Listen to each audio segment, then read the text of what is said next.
This week, and I want to welcome those who are viewing with us live. Welcome back to the worship in Canaan, Church of Christ in Tobago. This week I had a very interesting experience. I visited a home where we have aged people residing.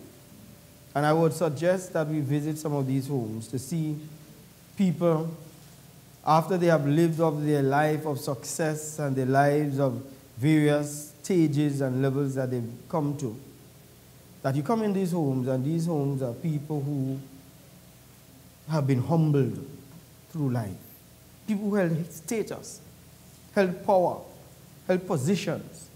And to see them now in these homes for the ages, and as one lady, she's sitting in a wheelchair and she's with a stroke, and she mumbles, "Roo," and I know she's trying to catch my attention. And I went up to her, and she tried to mumble, "You don't recognize me," and she had to take her glasses off and so on. And then you're beginning to put back a face of years ago, because who they are now is nothing like the person who they used to be. It was a very touching visit.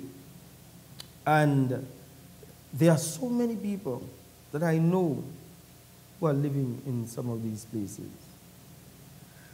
But I think what touched me the most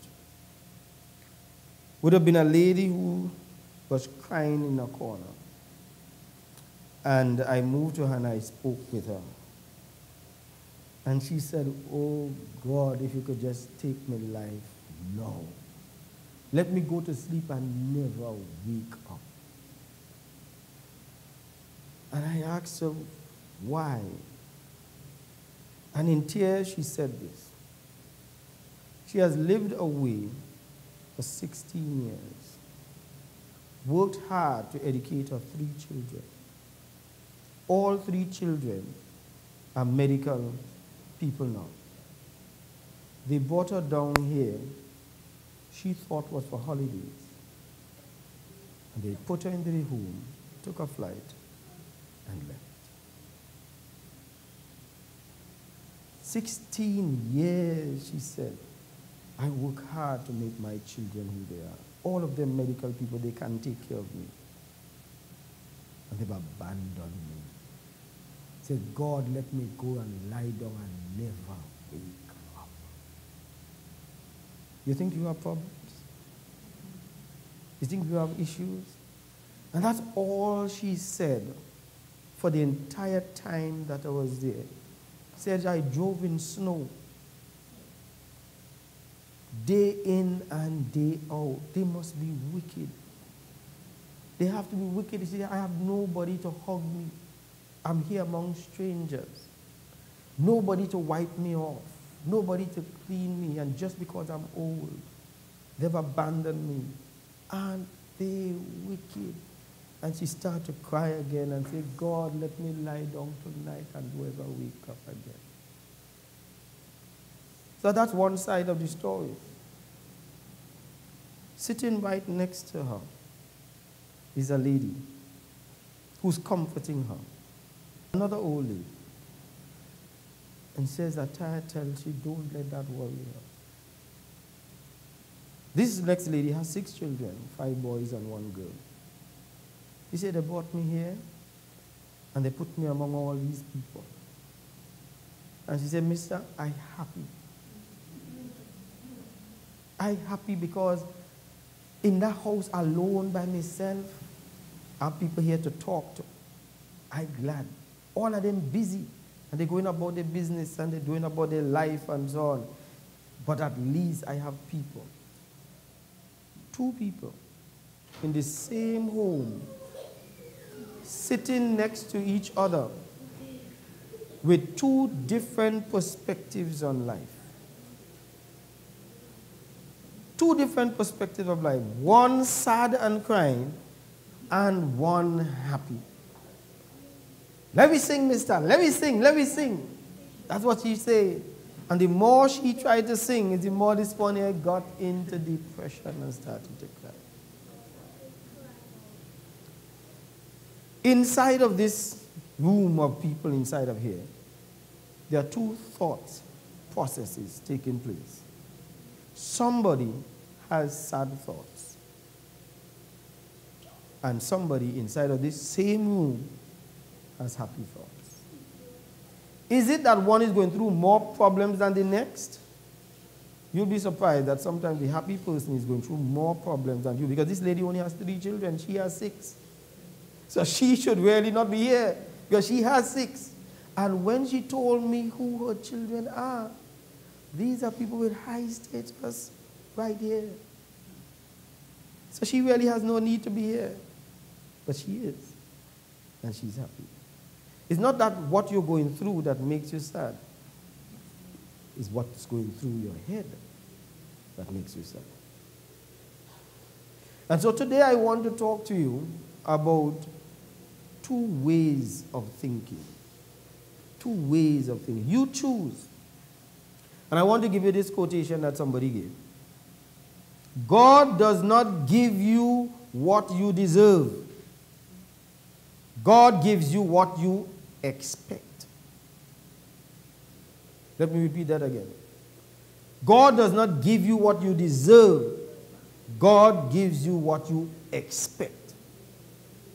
So many of us think, I deserve happiness. I deserve a better living. I deserve love. I deserve respect. I deserve people to be able to treat me better the way I just treat people so good. You don't deserve nothing.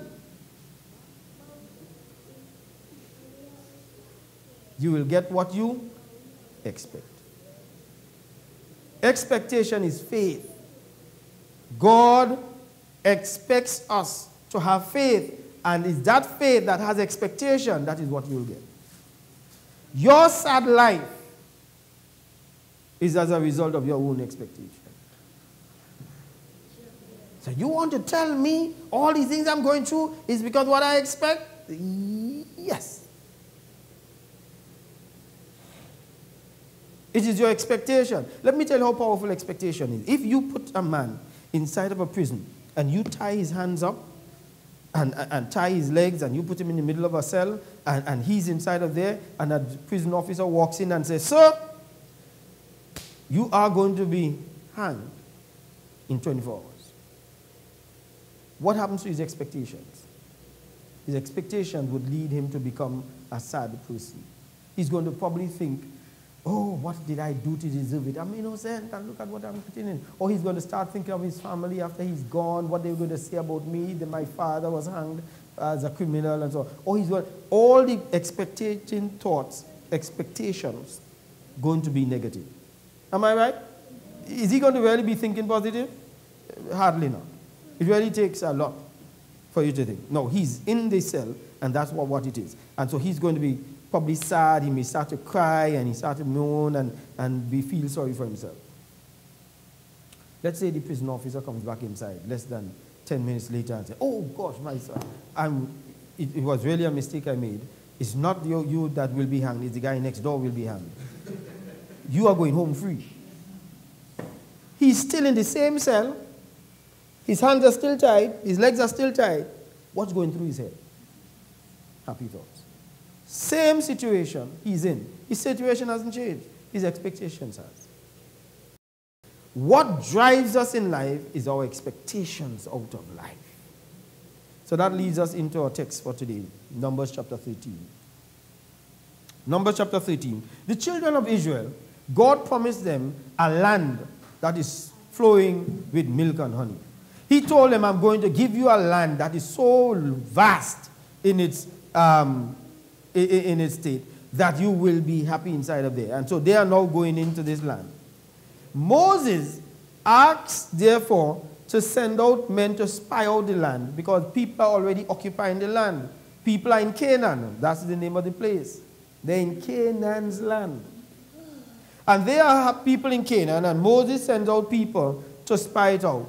And he says, send somebody from every tribe, one man from every tribe, because if all of us are going to live there, let's make sure that it is comfortable for all the tribes. How many tribes are there, do you think? 12 tribes. So the 12 tribes of Israel, one per man, goes inside of there. 12 men go to spy out the land. Okay. After having gone to spy out the land, this is the report that comes back now. Verse 27. And they came to him, Moses. We came unto the land whither thou sentest us. And surely, just as you said, just as God said, it floweth with milk and honey. And this is the fruit of it. They brought back grapes from the land. Nevertheless, the people be strong that dwell in the land. They have strong people there, yes. But notice what the emphasis was. It was flowing with milk and honey, but yes, they are strong people. That's just a by the way. They are strong people. It wasn't that they are strong people, and yes, it does have milk and honey. You understand the difference?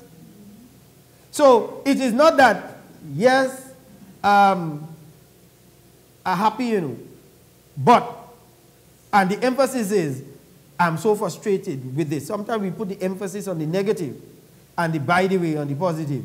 But thank God, at least, at least I'm married. You see? It has to be that you put the emphasis on that which is positive.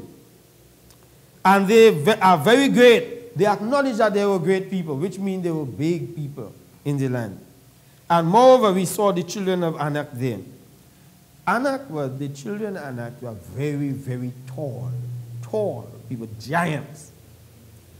And Amalekites dwell in the land of the south, and the Hittites and the Jebusites and Amorites dwell in the mountains, and the Canaanites dwell by the sea and by the coast of Jordan. And Caleb stilled the people before Moses and said, let us go up at once. Seeing that it is flowing with milk and honey, yes, it have great people inside of there, tall people, big people. Yes, they are strong people inside of there. But let's go up at once, for we are able to overcome it. We can take it. They are so positive. They are so anxious to be able to do that, notwithstanding all the challenges that they have. And they said, we can overcome it. But the men that went up with them, remember it's 12, eh? So the others that went up with them went on the same mission, to the same place, and saw something differently. Here's what the Bible says. The men that went up with them, we be not able to go up against the people, for they are stronger than we are. They saw the great people, they saw the giants, and they made the emphasis on the giants. The same people with Caleb went up and saw the same people, made the emphasis on the fact that it has milk and honey. Two people, two different thinking, two different circumstances they are coming out of the same situation. And the Bible says, and they brought up an evil report of the land, which they had searched unto the children of Israel, saying, the Lord, the land through which we have gone to search it, is a land that eateth up the inhabitants. These people eating people raw. Thereof, and all the people that we saw in it are men of great stature, tall people. And the Bible says, and there we saw the giants, the sons of Anak, which come of the giants, and we were in our own sight as grasshoppers. So small we are in their sight, and so we were in their sight. Grasshoppers. How do you look at your situation? How do you look at life? Sometimes we get into a complaint mode, and we love to complain. We love to complain about the life we live, the people we live with, the circumstances that we have to experience, the economic situation that we have to go through. And somebody else in the same situation sees life completely differently. I saw a man on Facebook last night. He's a coach. They found a tumor in his head. And instead of doing the surgical operation, he became paralyzed on one side. And I'm seeing him. He's a diving instructor. Going up on the diving board. They're helping him to go up there. Can hardly move. And he struggles to the end of the diving board. He's a man. He should really be home. This is what we would say. Poor me. What have I done I mean, I used to train people to dive and win Olympics and so on. And look at me now. This is the man. They help him to the edge. And he does this. Oh, dada. Dives into the pool. Comes out and he's smiling. He's happy with life. And there are people full of all their faculties and everything and so on. Stay at home and say, I have no job. The economy is so bad, so much corruption in this place. And they do nothing with their life. They have everything. Yeah? I saw, what's his name? He has a strange name, but he has no legs. Born without legs. So he moves around on the stump. His body ends here. Some of you might have seen it. He moves around on his hands and his stump. Playing football. Football means you must have a foot. He has no feet. And he puts himself, swings, puts his hands down. So here is now shorter than his hands. And he goes up to the ball and swings with his torso and hits it. Runs down and he is as smart. Doesn't he realize he has no feet? He knows. He just accepts that as life. The people who complain the most have no right to complain.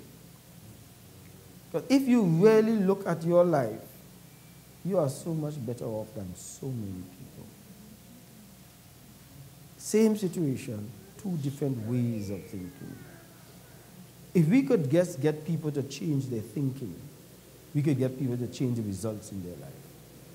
That's what we want to do, get people to change the results that they get in their life. Because if they change the expectation, which is the application of faith, I expect good results. When I go to the doctor, I expect good results. When I go to, when you go to do something and you go to apply for a job and you go into a venture, into a business venture, you expect. And if we work on our expectations, life, the world, the universe, God moves things towards our expectation. But you know why we don't get what we feel we deserve? It's because the expectation does not line up with what we say we deserve. We feel we deserve good, but we expect that it would not turn out so good. So some people begin to shoot themselves in the foot by making sure that they don't put too much expectation so that they don't get disappointed. If I get all this expectation and it does not work out, I may not be able to survive that low expectation. And I usually use the example of when you tell somebody, so you pass by a place and you see a nice expensive car or a big house, and you hear people say, oh God, you see, I don't want to live in a house so big, that's hard to clean. We say because we don't expect it. We know we can't afford it. But do we want it? Yes. If they say, boy, take this house here because I don't want it. You think you're going to walk away? No, that's too big. No, you're going to take the house. It's free. You see? But our expectations are too low. You can get so much more out of life. Your business life, your personal life, your personal relationships, everything in your life, your Christian life can always go up if you expect better. But we are small dreamers. We usually dream very small, we take just a little bit because we tell ourselves, if I bite off more than I could chew, it is not going to work out too well for me. I want to challenge you. Take a big bite and just chew it fine. But make the bite big. Do something in your life that is outside of your own expectation. Raise your expectation and tell yourself, I'm going to go and do this. And I'm going and do it in style. I'm going and go up there and I'm going to now make my life a different life. 2018 is coming. And I have achieved so much in 2018. But 2018 is going to be much better. 2018 is going to be the year of a breakthrough. 2018 is going to be the year where I make things different because I'm going to have a greater expectation. Here's what the Bible says, I'm thinking in the book of Philippians. Whatsoever it is that is lovely, whatsoever is of good report, whatsoever it is that is worthy, think on these things. It is our thinking that needs to change. Here's the problem with bad thinking. We have something called circular thinking. Circular thinking is where we think in circles that comes back to where we start. I'm so sad. Why am I sad? Because things not going my way. Why things not going your way? Because everything I try fails. I'm so sad. Why things so sad? Because things not going my way. Why things not going your way? Because everything I try fails. I'm so sad. Circular thinking. And so some people think in circles. We need to make it a flat line, a line that starts moving, a line that starts moving upward, and start telling ourselves, I'm so sad.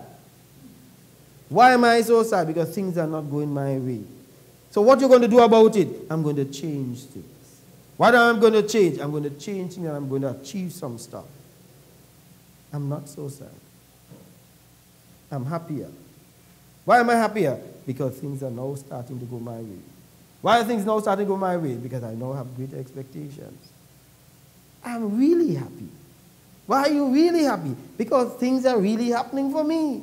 Why are things really happening for you? You understand me? So it's just the thinking that has to change. But we like familiar territories. We like to keep things what we are comfortable with. And we need to start making ourselves uncomfortable. We need to start making ourselves uncomfortable and saying, this is not right.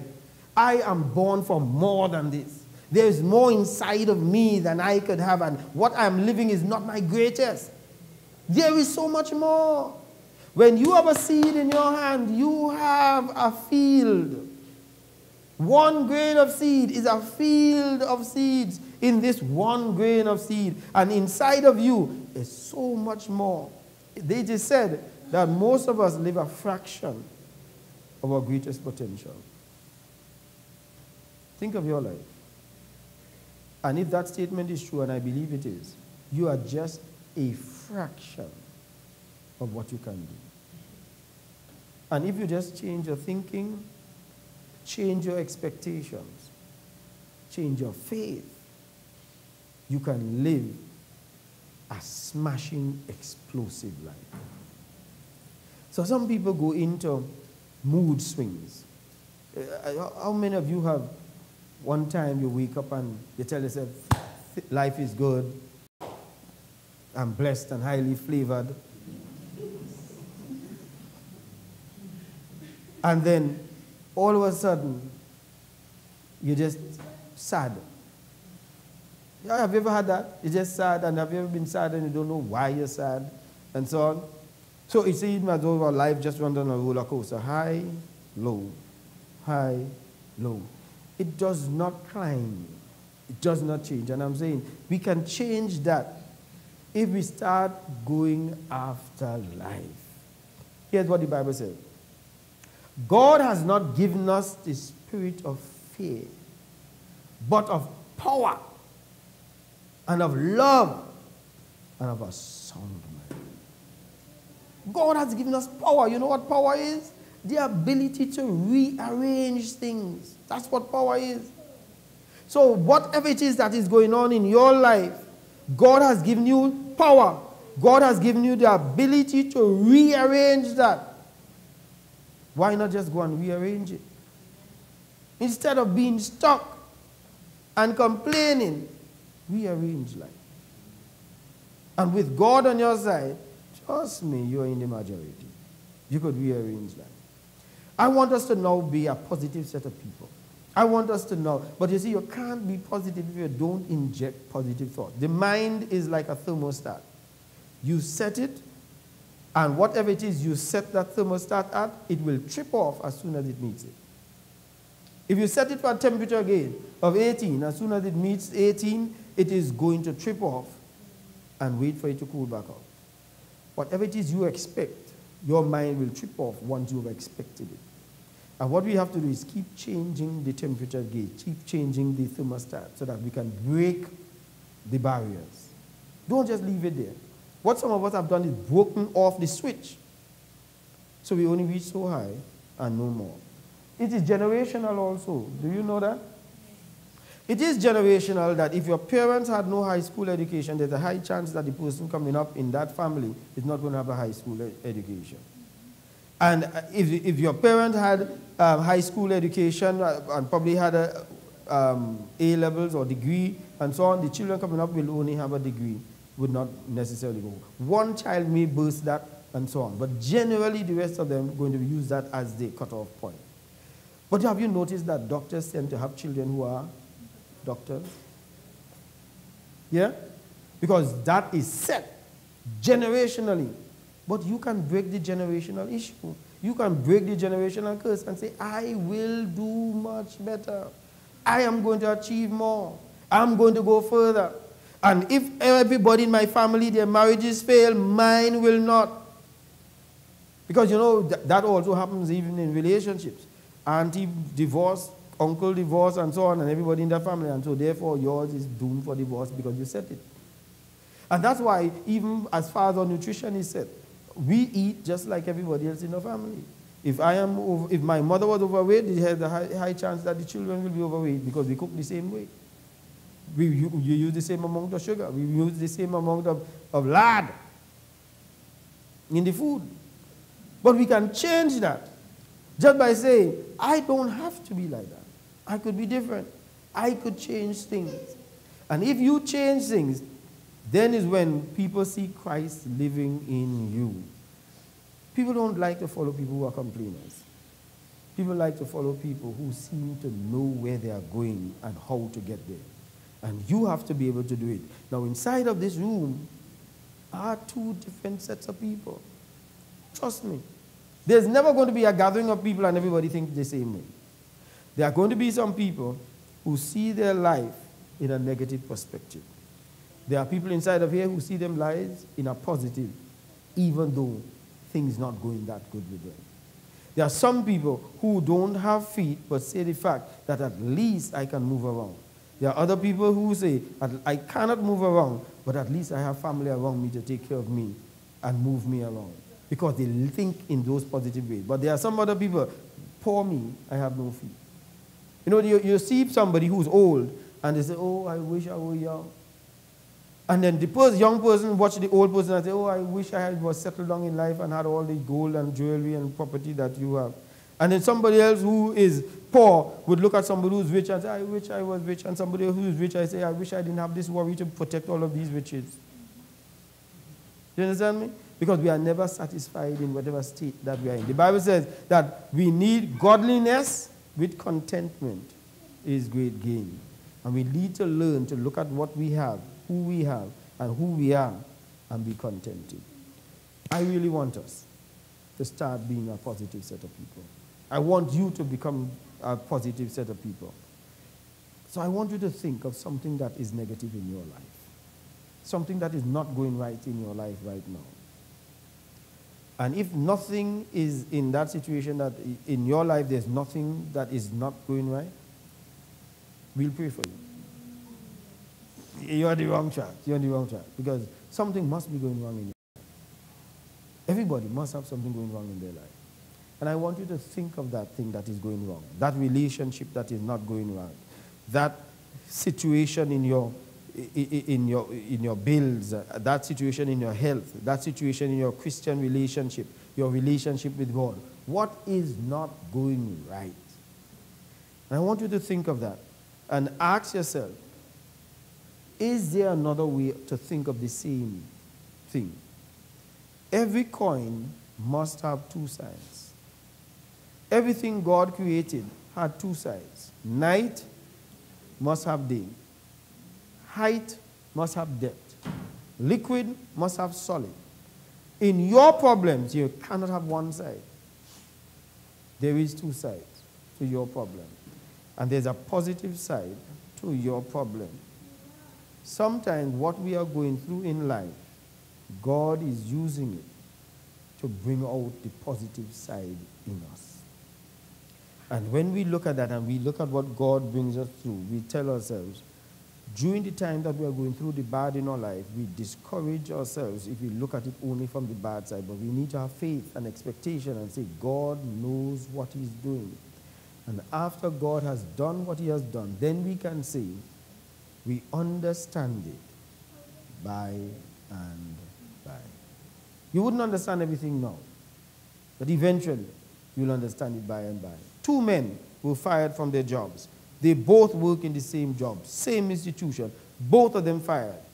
One man went home, told his wife, I'm going to look for a job. Can I use the car today?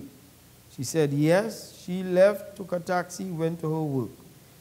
He went to his car, left the garage closed, turned on the engine, dropped the windows and sat there and allowed the fumes to kill him. The other man, who was fired from the same job, went out knocking doors. And people kept turning him down and saying, no, we're not hiring, no, we're not hiring, until he landed a job. At the time, one was being buried, the other one was a CEO. 2 people, same situation, 2 different outlooks on life. Are you the Caleb that says there's milk and honey, but yes, there's a giant? Or are you the people, oh, there are giants, and I hear that there's milk and honey? You choose today as we stand and sing the invitation song. Song number 5-3. Song number 5.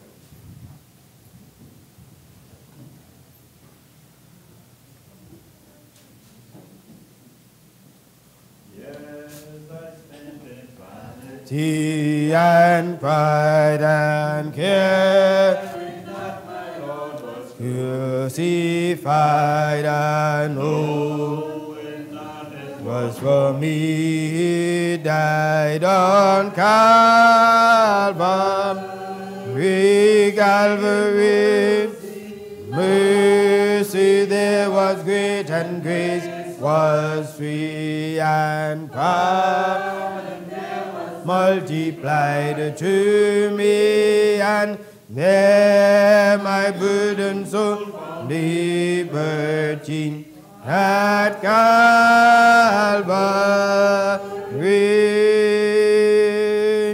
By God's word at last sin I learned, and then I trembled and long guilty soul implore. If you want to make a turn, this is the time to make your turn. We just invite you to walk forward.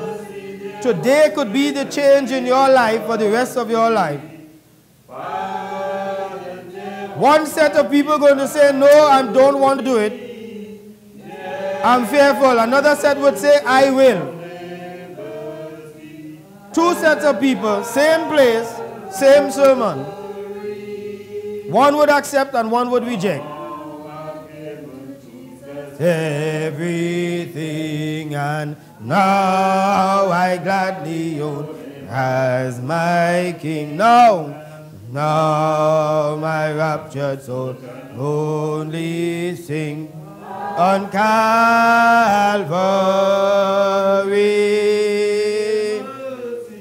Mercy there was great and great was. If you want an invitation, you could fill out one of the forms.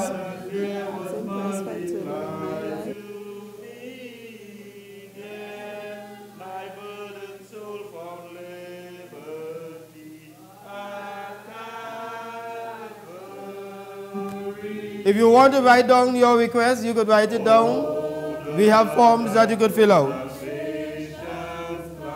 And oh, the vision with them to man, oh, mighty gods and bodies stand on Calvary.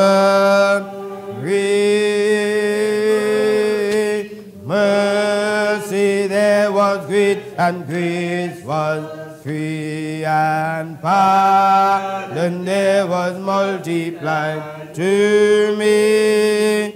There were burdens from liberty.